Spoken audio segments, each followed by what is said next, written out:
একজন উর্দু কবি আছে আমির আমির, তিনি বলছেন আমির দর্দ দিল कहले जमा है अहबाब दर्द दिल कहले पर इल्तिफाते दिले दोस्ता रहे या न रहे। আজকে বন্ধুদের পেয়েছি, দিলের দরদের কথা বলে ফেলি, পরে আর সুযোগ আসে কি আসে না জানি না।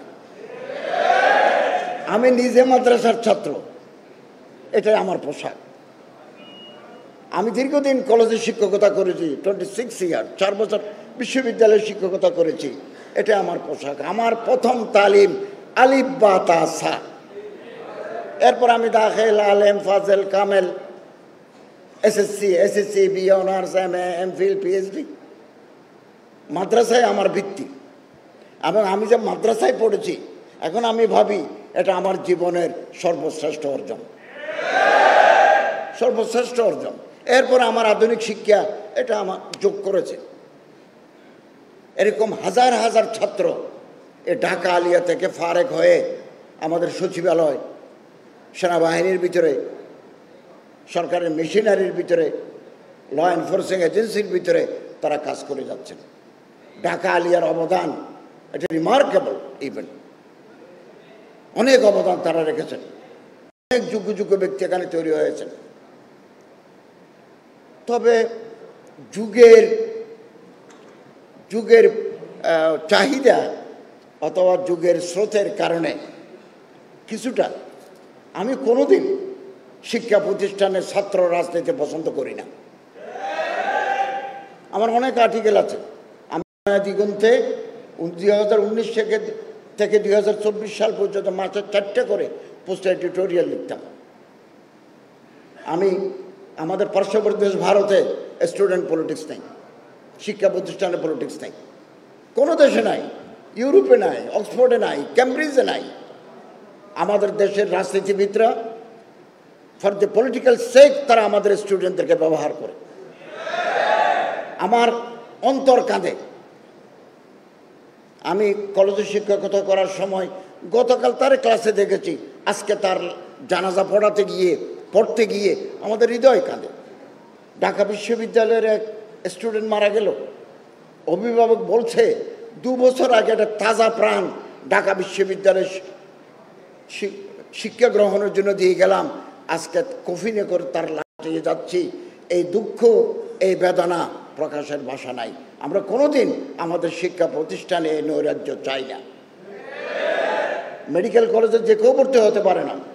চট্টগ্রাম মেডিকেল কলেজে এক ছাত্র আর এক গ্রুপের ছাত্রকে মেরে মাথার যে খুলি স্কাল এটা ভেঙে দিয়েছে, তারপরে ব্যান্ডেজ করে উপরে লেখা আছে হাত দিয়েন না, মাথায় হাট নাই, হাড্ডি নাই।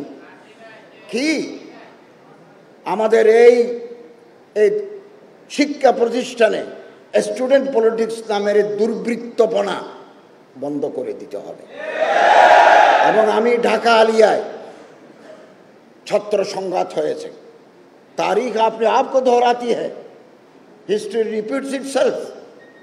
আমরা কোনোদিন কামনা করি নাই ঢাকা আলিয়ায় 2 গ্রুপের স্টুডেন্টের ভিতরে সংঘাত হয়েছে এ ঢাকা আলিয়ায়।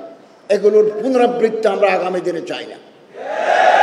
4 নম্বর কথা হচ্ছে যে অতি আধুনিক সাবজেক্টের ভারে ভারাক্রান্ত হয়ে মাদ্রাসা শিক্ষার যে ঐতিহ্য, কোরআন, হাদিস, ফিকহ, উসুল, তারিখ ইসলাম, মুকারনাতুল আদিয়ান, আল লুগা আল আরবিয়্যা ওয়াল আদব, এগুলো কোণঠাসা হয়ে গেছে আধুনিক সাবজেক্টের ঠেলায়। এরপরে আবার বিজনেস ফ্যাকাল্টি ঢুকে যাচ্ছে। আমরা আধুনিক শিক্ষা গ্রহণ করব, কিন্তু মাদ্রাসা শিক্ষা হচ্ছে স্পেশালাইজড এডুকেশন। ঢাকা মেডিকেল কলেজে যারা পড়ে তারা কি পলিটিক্যাল সায়েন্স পড়ে? কোনোদিন পড়ে না। বুয়েটে যারা পড়ে তারা কি ইকোনমিক্স পড়ে? মাদ্রাসা হচ্ছে যে আলেম তৈরির কারখানা। মুতাবাহহার আলেমে দিন ফিল কোরআন ওয়াল হাদিস ওয়াল উসুল ওয়াল আকায়েদ ওয়াল তারিখ আল ইসলামী ওয়াল মাযাহিব আল আরবা। আমাদেরকে বারবার এগুলো চাপ দিই। এখন আমি একদিন প্রফেসর শামসুল আলম সাহেবের বক্তব্য শুনেছি, মাদ্রাসা বোর্ডের চেয়ারম্যান মহোদয়ের বক্তব্য শুনেছি একটা অনুষ্ঠানে, আমি হতবাক হয়ে গেছি। আমি কামিল পাস করার পরে, এমএ পাস করার পরে 4 বছর একটা আলিয়া মাদ্রাসার প্রভাষক ছিলাম। এরপরে আমি কলেজে 26 বছর, এরপরে ইন্টারন্যাশনাল ইসলাম ইউনিভার্সিটিতে 2 বছর। এক শব্দ আরবি জানে না। তাহলে হুজুর কাকে বলে? হুজুর মানে টুপি, হুজুর মানে লম্বা দাড়ি, হুজুর মানে কুর্তা, হুজুর মানে আরবি। তো ওনারা তো আরবি জানেন না বিলকুল। আমি এখানে দায়িত্বশীল ব্যক্তিরা আছেন, মাদ্রাসা বোর্ডের চেয়ারম্যান আছেন, কারিগরি বোর্ডের সচিব আছেন, আলিয়া মাদ্রাসার প্রিন্সিপাল মহোদয় আছেন, মাননীয় উপদেষ্টা আছেন, ভাইস চ্যান্সেলর মহোদয় আছেন। আরবির উপর আমরা জোর দিই। আল আরবিয়া হিয়া লুগাতুল কোরআন ও লুগাতুল হাদিস, এবং এই লুগাতুল উলুমিল মারিফা ওয়াল হাদিসা ও উলুমিল আসরিয়া। আরবি ছাড়া আপনি কোরআনের তাফসীর, হাদিসের শুরুহাত, তনকিহাত, তাওজিহাত, ফিকহ ইসলামী বুঝতে পারবেন না। মাদ্রাসার ছাত্রদের জন্য সারা পৃথিবীতে স্কলারশিপ নিয়ে ইউনিভার্সিটিগুলো বসে আছে।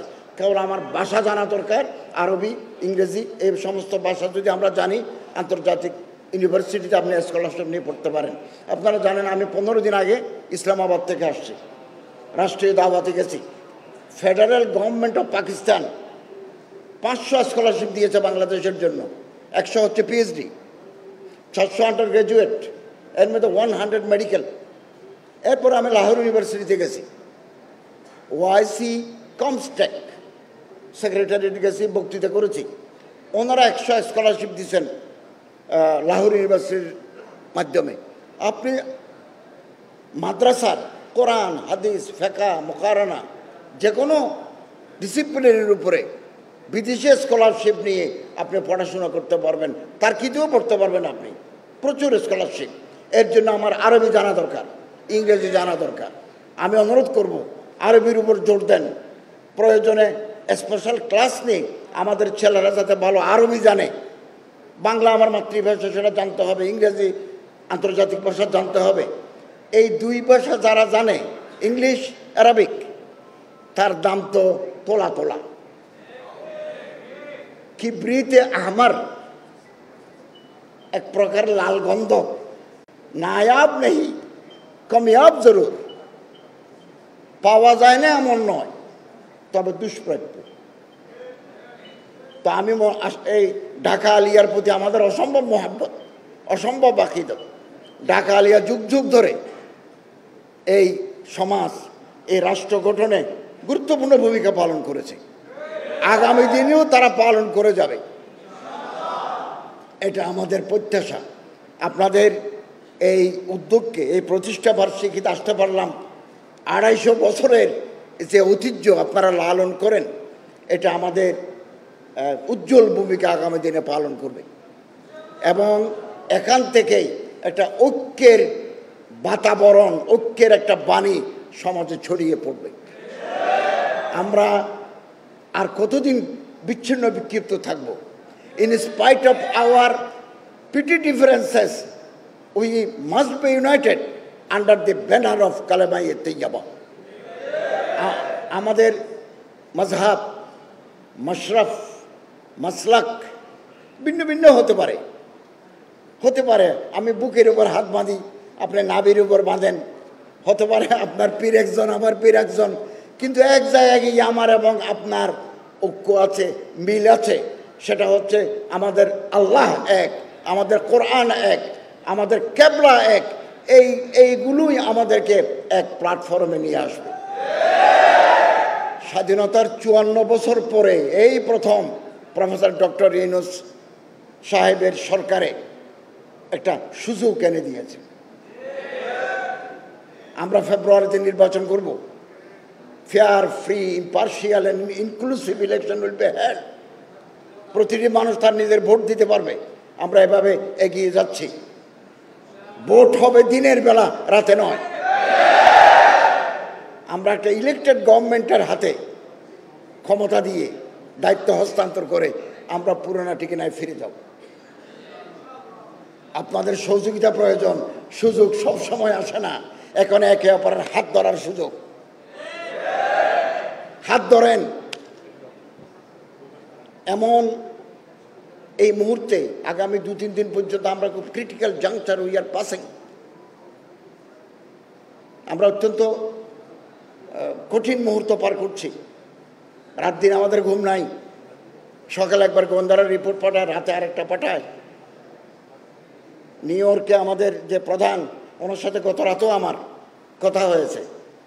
সুযোগ সব সময় আসে না। একবার সুযোগ আসতে 54 বছর অপেক্ষা করতে হয়। আগামী দিনের এই সুযোগ যদি হাতছাড়া করে দেন, আমি জানি না এই সুযোগ আপনারা আগামী দিনে পেতে কতদিন লাগবে। সুযোগকে কাজে লাগিয়ে আমরা ঐক্যবদ্ধ হই। ঐক্যবদ্ধ হই। ঐক্যই শক্তি, শক্তিই শান্তি। আমরা যদি ইন স্পাইট অফ ডিফারেন্সেস আমরা যদি কাছাকাছি আসতে পারি, থাক না একতলাফ থাকবে।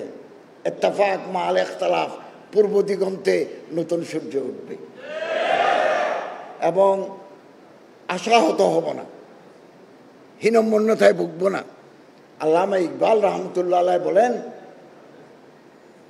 না উম্मीद नहीं आई इकबाल अपने किश्ते वैरा से, जरा नुम है तो ये मिट्टी बड़े जरखाइज है साकी। আমাদের যে বিটা আছে বহুদিন যাবৎ সেখানে গাছ গজায় নাই, ফুল ফুটে নাই। একটু পানি দিতে পারলে, যারা নুম হো একটু সিক্ত করে দিতে পারলে, ত্যাগ ঐক্য একটু ভিজিয়ে দিতে পারলে নতুন ফুল ফুটবে, নতুন গাছ উদ্গত হবে। যারা নুম হ্যাঁ তুই মিট্টি বড়ে জরখাইজ হ্যাঁ শাখে। আমি আপনাদেরকে আবার অভিনন্দন জানাই। আমার ব্রাহ্মণবাড়িয়ায় 2-3টা প্রোগ্রাম আছে। আমি শেষ পর্যন্ত থাকলে আপনাদের মূল্যবান বক্তব্য, প্রবন্ধ, মাননীয় উপদেষ্টা মহোদয়ের সুন্দর বক্তব্য শুনতে পারতাম, কিন্তু আমি ক্ষমা চাচ্ছি। আমার আরও 2-3টা প্রোগ্রাম থাকার কারণে আমার আগেভাগে চলে যেতে হচ্ছে। আল্লাহ আমাদের সবাইকে মঞ্জিলে মকসুদে পৌঁছার তৌফিক দান করুন।